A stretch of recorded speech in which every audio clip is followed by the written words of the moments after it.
আজকে আমরা আলোচনা করব পরিচ্ছেদ ৩১ নিয়ে আমরা আলোচনা করব বাক্যের অংশ ও শ্রেণীবিভাগ।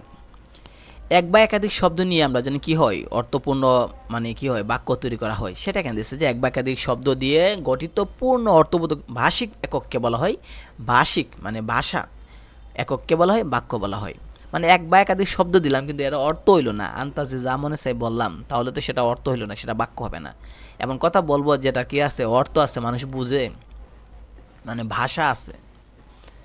তাহলে দেখেন বাক্য দিয়ে বক্তার মনের ভাব সম্পূর্ণ প্রকাশিত হয়। তাহলে পরীক্ষায় আসতে পারে যে কোনটা দিয়ে বক্তার মনের ভাব সম্পূর্ণ প্রকাশিত হয়, সেটা বলবো বাক্য দিয়ে। যেমন সজল ও লতা বই পড়ে, এটি একটি বাক্য। 5টি শব্দ দিয়ে গঠিত এই বাক্যে বক্তার পুরা মনের ভাব প্রকাশ। 5টা শব্দ দেখেন, সজল একটা, ও একটা, লতা একটা, বই একটা, পরে একটা, 1 2 3 4 5টা। তাহলে এই 5টা শব্দ দ্বারা মনের ভাব প্রকাশ করছি। বাক্যের মধ্যে স্থান পাওয়া প্রত্যেকটি শব্দকে পদ বলে, এটা আমরা আগেও বলছি। আমরা 10 ভিডিও আগে যদি সেখানেও আমরা বলছি যে আমি যদি বলি আকাশ, লতা, ফাতা, তাহলে সেটা হবে শব্দ। কিন্তু আমি যদি বলি আমি লতা দেখছি, বা আমি লতা খাচ্ছি, বা আমি বই পড়ছি, এটা একটা বাক্য। বাক্যের মধ্যে যে শব্দগুলো আছে এটার নাম শব্দ না, এটাকে আমরা বলবো পদ। নর্মালি যদি আমি বলি বই, খাতা, লতা, আকাশ, ফাতাল, তাহলে কি হবে, সেটা হবে শব্দ। আর বাক্য যদি দেই, এই যে দেখেন এখানে যে সজল ও লতা বই পড়ে, এখানে সজল এটা হবে পদ, এখানে আমরা এটা শব্দ বলবো না। উ এটাও পদ, লতাও পদ, বইও পদ, পরেও পদ। তাহলে এখানে যে শব্দগুলো ব্যবহার করছি এটাকে আমরা শব্দ বলে ডাক দিব না, কি বলে ডাক দিব, পদ বলে ডাক দিব। আর আলাদা যদি বলি বই, আর কিছু বললাম না, শুধু বইই বললাম, তাহলে এটা শব্দ। আর বাক্য ব্যবহার করলে এটাকে আর আমরা কি শব্দ বলে ডাক না দিয়ে আমরা বলবো কি এটা পদ বলে ডাক দিব। ওইটা বলছে, এটার নাম হচ্ছে পদ। বাক্যের মধ্যে যদি শব্দ থাকে এটাকে আর শব্দ বলবো না, এটাকে পদ বলবো। এদিক দিয়ে পদ হলো বাক্যের একক। তাহলে আমরা বলতে পারি যে বাক্যের একক কি, এমসিকিউতে আসতে পারে, আমরা বলবো কি পদ। রূপতত্ত্বে অংশে শব্দ শ্রেণী নামে বাক্যের এই পদ বিভাজনকে উপস্থাপন করা হয়েছে। হ্যাঁ, রূপতত্ত্ব নিয়ে আমরা আলোচনা করছি সম্ভবত আমাদের এই ভিডিও সিরিজে দেখেন যে 2 নাম্বার বা 3 নাম্বার ভিডিওতে আছে ব্যাকরণে আলোচ্য বিষয়, এই পরিচ্ছেদে আমরা আলোচনা করেছি। উপরের বাক্যে সজল লতা বই উ, এগুলোকে কি বলতেছে দেখেন, বলতেছে যে উপরের বাক্যে সজল লতা উ বই হলো বিশেষ্য, আর উ হলো যুজক, আর পরে হলো ক্রিয়া। যুজক কি সেটাও আমরা আলোচনা করেছি 4-5 ভিডিও আগে, দেখেন। অর্থাৎ দুইটা সেন্টেন্সকে, দুইটা শব্দকে যুক্ত করে যে শব্দ, যে কানেক্টর বলা হয় আমরা নবম দশম শ্রেণীর গ্রামার, ইংরেজি গ্রামারে যে কানেক্টর, এই কানেক্টরে বাংলা হচ্ছে যুজক। দুইটা শব্দকে যুক্ত করছে, দুইটা বাক্যকে যুক্ত করছে অ্যান্ড, বাট, অর, এইগুলো দ্বারা। তো দেখেন বাক্যের মধ্যে একাধিক শব্দের গুচ্ছ অনেক সময় পদের মতো কাজ করে। তাহলে পরীক্ষা আসতে পারে যে বাক্যের মধ্যে একাধিক শব্দের গুচ্ছ অনেক সময় কিসের মতো কাজ করে, পদের মতো কাজ করে। তখন সেই একাধিক শব্দের গুচ্ছকে বর্গ বলে, তখন সেই একাধিক পদের এই যে গুচ্ছ এটাকে বর্গ বলে। পরীক্ষা আসতে পারে যে একাধিক শব্দের গুচ্ছকে কি বলে, আমরা বলবো বর্গ বলে। উপর বাক্যে সজল ও লতা একটা বর্গ, তাহলে উপরের বাক্যে যে সজল আর লতা আছে একটা কি, এটাকে বলা হয় কি, বর্গ বলা হয়। এখন প্রশ্নগুলি বর্গটা কি, মানে অনেক সময় দেখা যাবে যে 2-3টা শব্দ মিল্লায় একটা অর্থ প্রকাশ করতেছে, 2-3টা শব্দ মিল্লায় একটা কাজ করতেছে, ওইটাকে বলা হয় বর্গ। বর্গ নিয়ে আমরা বিস্তারিত আলোচনা সামনে আসছে, তখন জানতে পারবেন। সাধারণ বাক্যের 3টা অংশ থাকে। তাহলে একটা বাক্যের নর্মালি 3টা অংশ থাকে। সেটা হচ্ছে কি, কর্তা মানে সাবজেক্ট, কর্ম মানে হচ্ছে অবজেক্ট, আরেকটা হচ্ছে কি ক্রিয়া মানে কি ভার্ব। তাহলে সাবজেক্ট, ভার্ব, অবজেক্ট, এই 3টা অংশ থাকে একটা বাক্যের মধ্যে। ইংরেজি বুঝলে, আমরা ইংরেজিতে বললে সবাই বুঝি আমরা যে একটা বাক্যে কি থাকে, সাবজেক্ট, ভার্ব, অবজেক্ট থাকে। এটাই বলতেছে, সাবজেক্ট মানে কর্তা, ভার্ব মানে ক্রিয়া, অবজেক্ট মানে কর্ম। তো বাক্যের ক্রিয়াকে যে চালায় তা হলো কর্তা। মানে বাক্যের ক্রিয়া মানে কি, যে কাজ করে সে কর্তা। আমি ভাত খাই, তাহলে এখানে খাইতেছে কেডা, আমি, কাজটা করতেছে কেডা, আমি, তাই আমি কর্তা। তুমি স্কুলে যাও, তাহলে স্কুলে যাইতেছে কেডা, তুমি, তাই তুমি কর্তা। অর্থাৎ সাবজেক্ট হচ্ছে কর্তা, আর বলতেছে যাকে অবলম্বন করে ক্রিয়া করে তা হচ্ছে কর্ম। অর্থাৎ ভার্বটা আমরা যাকে অবলম্বন করে, যার উপর ভর দিয়ে আমরা কাজটা করি। যেমন আমি ভাত খাই, তাহলে দেখেন এখানে কার উপর ভর দিয়ে আমি খাইতাছি, ভাতের উপর, তাই ভাতটা হচ্ছে কি সেটা হচ্ছে কর্ম, মানে যার উপর অবলম্বন করে, যাকে নিয়ে কাজটা করতেছি সেটা হচ্ছে কর্ম। আমি কলম দিয়ে লিখি, তাহলে প্রশ্ন করেন আমি কি দিয়ে লিখি? কলম দিয়ে। আর কর্ম কি সেটা আমরা অলরেডি আলোচনা করে ফেলেছি, সেটা হচ্ছে ক্রিয়া নামে অধ্যায় একটা আছে, পরিচ্ছেদ আছে, ওইখানে আমরা সকর্মক, অকর্মক, দ্বিকর্মক নিয়ে আমরা আলোচনা করছি। কর্ম চিনবেন কীভাবে, কর্ম আছে কোথায়, কীভাবে আমরা বুঝবো যে এটা কি কর্ম, সেটাও আমরা আলোচনা করে ফেলেছি। তো প্রথম থেকে যারা সিরিয়ালি দেখে আসতেছে এই ভিডিওগুলো, তারা অবশ্যই বুঝবেন যে কর্ম নিয়ে আলোচনা আছে, ক্রিয়া একটা পরিচ্ছেদ আছে, ওইটাই। তাহলে বলতেছে কি দেখেন, যে বাক্যে ক্রিয়াকে যে চালায়, মানে যে কাজ করে তাকে বলে কর্তা, আর যে কাজটা করি আমরা সে কাজটাকে বলা হয় কর্ম। আর বাক্যের মধ্যে যে অংশ দিয়ে কোনো কিছু করা বা গটা বোঝায়, মানে যে কাজটাকে আমরা বলতেছি ক্রিয়া। ক্রিয়া মানে কি? কাজ। যেমন সজল লতা, এটা হচ্ছে কর্তা, বই হলো কর্ম, আর কাজটা কি? পড়তাছি, পড়া হচ্ছে কাজ, তাহলে এটা হচ্ছে ক্রিয়া। প্রতিটি বাক্যের উদ্দেশ্য এবং বিধেয় এই দুইটা অংশ ভাগ করা হয়। হ্যাঁ, এটাও আছে, যেটা সাবজেক্ট অ্যান্ড প্রেডিকেট বলে ইংরেজিতে।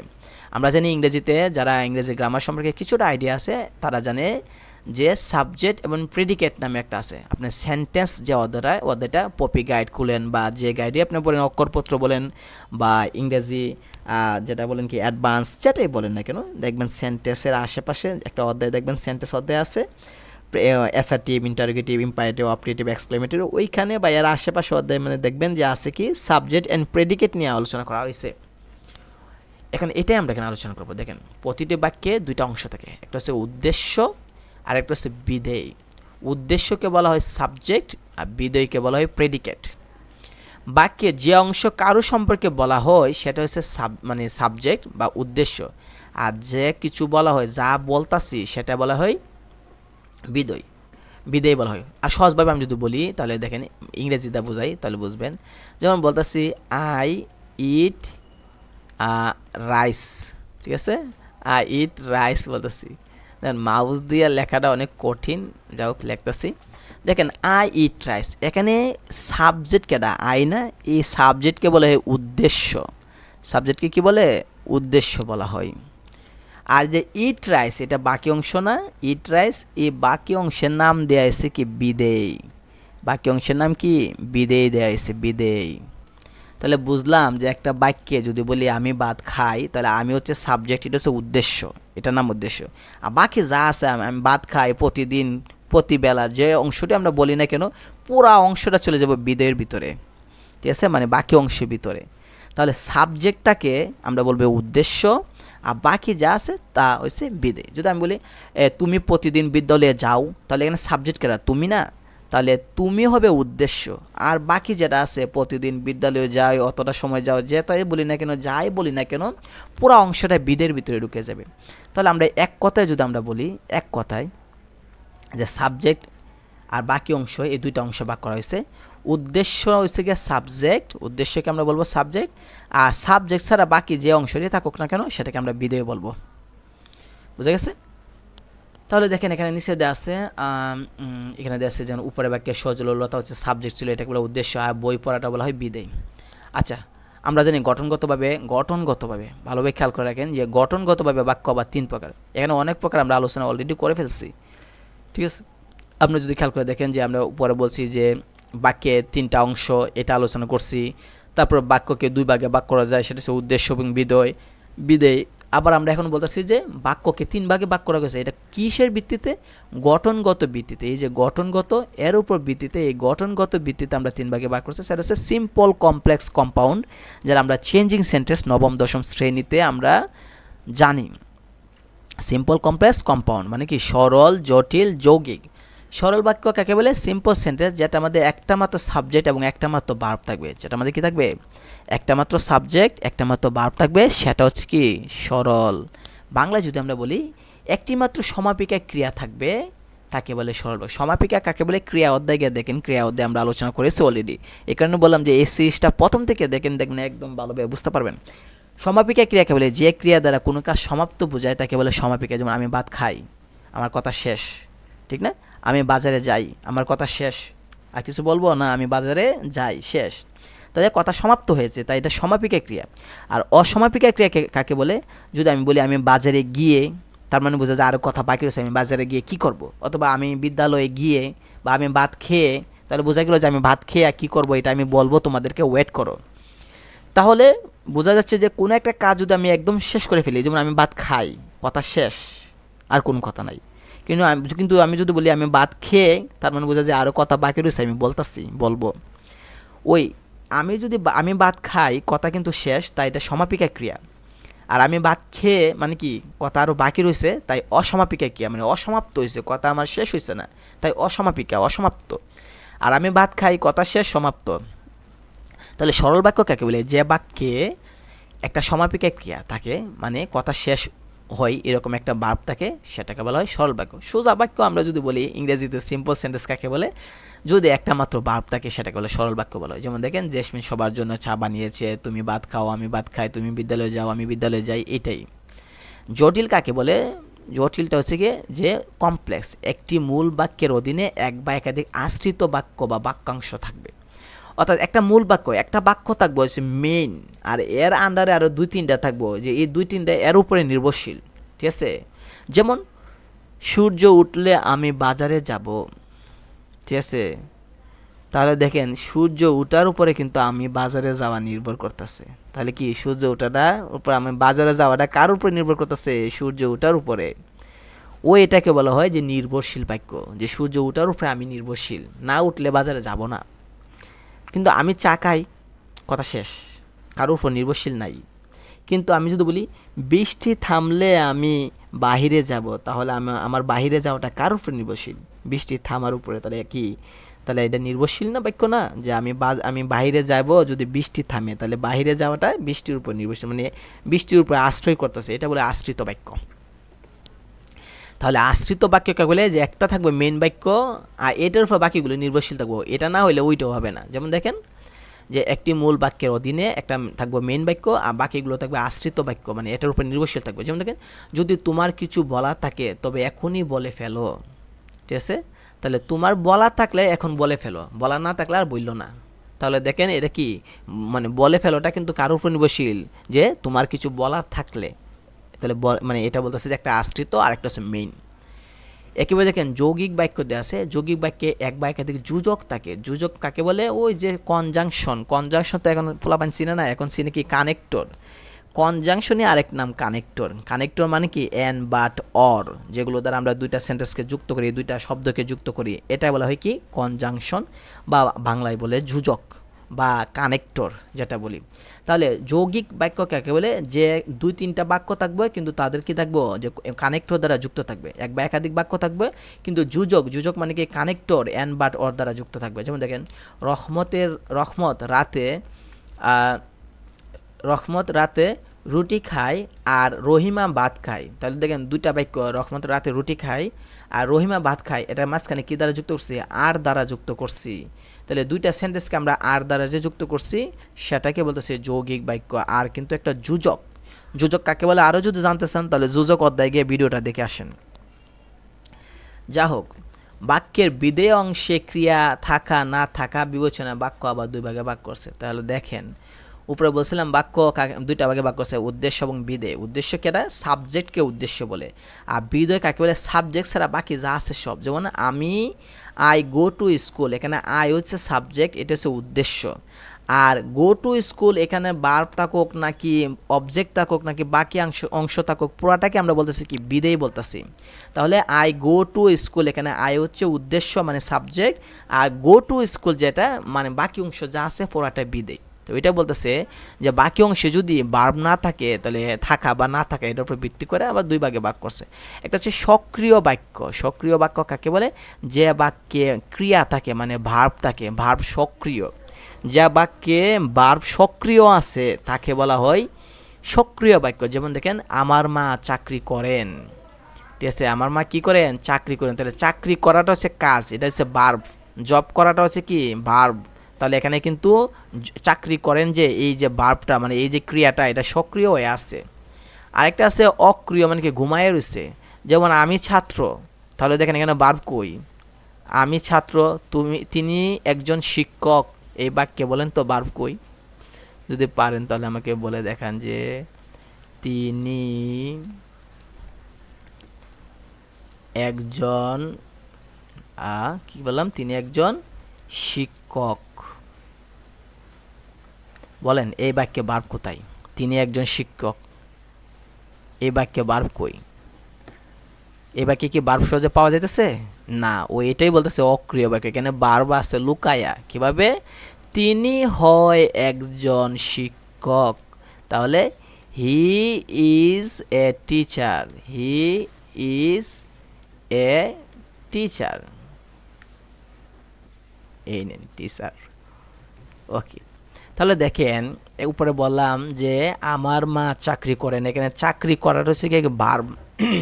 এটা কিন্তু অ্যাক্টিভ, সক্রিয় আছে, দেখতে পাচ্ছি আমরা, চোখে দেখতে পাচ্ছি হ্যাঁ চাকরি করেন। অথবা আরেকটা যদি বলি আমি ভাত খাই, তাহলে এখানে বলতাম ভার্ব কোথায়? আমি কি লিখতেছি?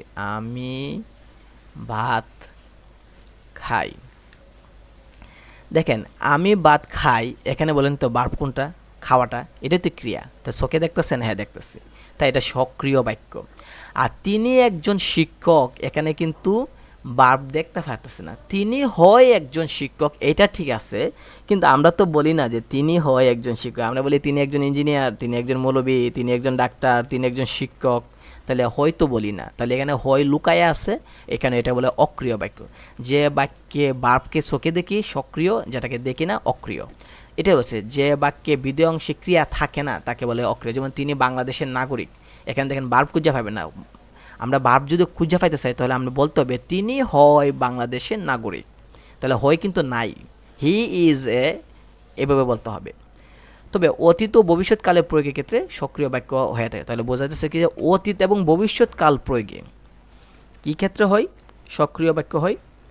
অতীত এবং ভবিষ্যৎকাল প্রয়োগে সক্রিয় বাক্য হয়। যেমন তিনি বাংলাদেশের নাগরিক ছিলেন, অতীতকাল বোঝাইতেছে, তাহলে ওই যে ছিলেনটা হচ্ছে ভার্ব। তিনি বাংলাদেশের নাগরিক হবেন, ভবিষ্যতে হবেন, ওই যে হবেনটা হচ্ছে ভার্ব। কিন্তু তিনি বাংলাদেশের নাগরিক, আমরা যদি বলি যে তিনি বাংলাদেশের নাগরিক, এখানে কিন্তু হয়ও নাই, হবেনও নাই, ছিলেনও নাই, তাহলে এখানে কিন্তু ভার্বটা লুকায়িত আছে, ওইটা বলছে অক্রিয় বাক্য, মানে অক্রিয় বাক্য। তাহলে এক কথায় আমরা বলি সক্রিয় বাক্য কাকে বলে? যে বাক্যে আমরা ভার্বকে চোখে দেখতে পাইতেছি সেটা হচ্ছে কি সক্রিয়। আর যেটা আমাদের যেখানে তিনি একজন শিক্ষক, এখানে ভার্বকে চোখে দেখা যায় না, হয় লুকায় আছে, আমরা বাক্যে ব্যবহার করছি না, তাহলে সেটা হচ্ছে অক্রিয় বাক্য। এখানে দেখেন বক্তব্যের লক্ষ্য অনুযায়ী আবার বাক্যকে ভাগ করছে। সেন্টেন্স কত প্রকার? 5 প্রকার, যেটা ওইটা আমরা এখানে 5 প্রকার কিনা জানি না। দেখেন সেটা কি assertive, interrogative, imperative, objective, exclamatory, আমরা বলছি ওইখানে দেওয়া আছে। অ্যাসার্টিভের বাংলা কি? বিবৃতিবাচক। তাহলে সাধারণত কোনো বিবরণ বুঝাইলে সেটা বলা হয় বিবৃতিমূলক। যেমন আমরা রোজ বেড়াতে যেতাম, তারা তোমাদের ভুলিনি, এরকম। প্রশ্ন মানে ইন্টারোগেটিভ, যেটা দ্বারা প্রশ্নবোধক বোঝায়, যে তোমার নাম কি, সুন্দরবনকে কোন অঞ্চলের বনাঞ্চল বলা হয়, এটা। অনুজ্ঞা মানে কি? ইম্পারেটিভ, আদেশ, উপদেশ, নিষেধ যদি বোঝায়, যেমন আমাকে একটি কলম দাও, তার মঙ্গল হোক। আবেগ, আবেগ মানে কি? কোনো কিছু দেখে বা শুনে হঠাৎ যদি আমরা আশ্চর্য হয়ে যাই, তাহলে এই অনুজ্ঞার ভিতরে কিন্তু ইম্পারেটিভ এবং এক্সক্লেমেটরি দুইটাই ঢুকানো হয়েছে। এই অনুজ্ঞার ভিতরে ইম্পারেটিভ, ঠিক আছে, ইম্পারেটিভ আর অপারেটিভ। অপারেটিভ কাকে বলে? যে সেন্টেন্স দ্বারা ইচ্ছা বা প্রার্থনা বোঝায়, টেটিভ। তাহলে দেখেন এই দুইটাই কিন্তু এটা ঢুকেছে। বিবৃতিমূলক মানে অ্যাসার্টিভ, ইন্টারোগেটিভ প্রশ্নবোধক, অনুজ্ঞার ভিতরে ইম্পারেটিভ, আদেশ, উপদেশ, অনুরোধ, আর প্রার্থনা বা ইচ্ছা ওইটাও ঢুকে গেছে অনুজ্ঞার ভিতরে, দুইটা একসাথে। আর এক্সক্লেমেটরি যেটা আছে আবেগ, যেমন দেখেন দারুণ, এই যে আশ্চর্য চিহ্ন দিয়েছে, অথবা এত উঁচু উঁচু পাহাড়ে উঠে আমি তো ভয়ই মরি, এই যে মরির সাথে দেখেন আশ্চর্য চিহ্ন দেওয়া আছে। তাহলে ইংরেজিতে সেন্টেন্স 5 প্রকার, বাংলা সেন্টেন্স দিয়েছে 4 প্রকার। অ্যাসার্টিভ মানে বিবৃতি, ইন্টারোগেটিভ মানে প্রশ্নবোধক, আর ইম্পারেটিভ আর অপারেটিভ দুইটাকে একসাথে অনুজ্ঞার ভিতরে ঢুকাই দিছে, আর আবেগ দেওয়া আছে 4 নাম্বার। তো পরবর্তীতে আমরা আলোচনা করব পরিচ্ছেদ 32 বাক্যের বর্গ। এই যে একটু আগে বলছিলাম যে বাক্যের মধ্যে বর্গ কি চিনি না, এখানে বর্গ নিয়ে আমরা আলোচনা করব।